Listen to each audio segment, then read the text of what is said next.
ಉತ್ತರ ಭಾರತದಾದ್ಯಂತ ಭಾರೀ ಪ್ರಮಾಣದಲ್ಲಿ ಮಳೆ ಸುರಿತಾ ಇದೆ. ಅನೇಕ ಅವಾಂತರಗಳನ್ನು ಸೃಷ್ಟಿಸ್ತಾ ಇದೆ. ಕೇದಾರನಾಥದಲ್ಲಿ ಭಾರೀ ಮಳೆಗೆ ಭೂಕುಸಿತವಾಗಿದೆ. ಕೇದಾರನಾಥ ಧಾಮದಲ್ಲಿ ಮಾರ್ಗ ಬಂದ್ ಆಗಿದ್ದರಿಂದ ಜನ ಪರದಾಟ ಅನುಭವಿಸ್ತಾ ಇದ್ದಾರೆ. ಕೇದಾರನಾಥ ದೇವಸ್ಥಾನಕ್ಕೆ ಅನೇಕ ಕಡೆಗಳಿಂದಲೂ ಕೂಡ ಹೋಗ್ತಾರೆ ದರ್ಶನವನ್ನು ತೆಗೆದುಕೊಳ್ಳಬೇಕು ಅಂತ ಹೇಳಿ. ಆದರೆ ಕೇದಾರನಾಥದ ಮಾರ್ಗ ಬಂದಾಗಿದೆ.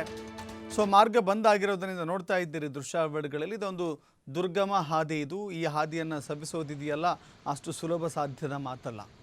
ಕೇದಾರನಾಥದಲ್ಲಿ ಅತ್ಯಧಿಕ ಪ್ರಮಾಣದಲ್ಲಿ ಮಳೆ ಬಿದ್ದಿದ್ದ ಕಾರಣಕ್ಕಾಗಿ ಈ ಕೇದಾರನಾಥ ಧಾಮದ ರಸ್ತೆ ಸಂಪರ್ಕ ಕಡಿತಗೊಂಡಿದೆ, ಮಾರ್ಗ ಬಂದಾಗಿದೆ.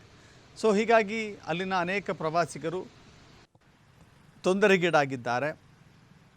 ಆ ಭಾಗದಿಂದ ಈ ಭಾಗಕ್ಕೆ, ಈ ಭಾಗದಿಂದ ಆ ಭಾಗಕ್ಕೆ ಬರುವಂಥವರ ಸಂಖ್ಯೆ ಇದೆಯಲ್ಲ, ಅದು ಅಲ್ಲೇ ಸಿಲುಕಿ ಹಾಕಿಕೊಳ್ಳಬೇಕಾದಂಥ ಅನಿವಾರ್ಯ ಸ್ಥಿತಿಗೆ ಬಂದೊದಗಿದ್ದಾರೆ. ಅಲ್ಲಿನ ಸ್ಥಳೀಯ ಸಿಬ್ಬಂದಿ ಅವರನ್ನು ಸಾಗಿಸುವ, ಅದನ್ನು ಸುರಕ್ಷಿತವಾಗಿ ಕರೆತರುವ ನಿಟ್ಟಿನಲ್ಲಿ ಪ್ರಯತ್ನವನ್ನು ಮಾಡ್ತಾ ಇದ್ದಾರೆ.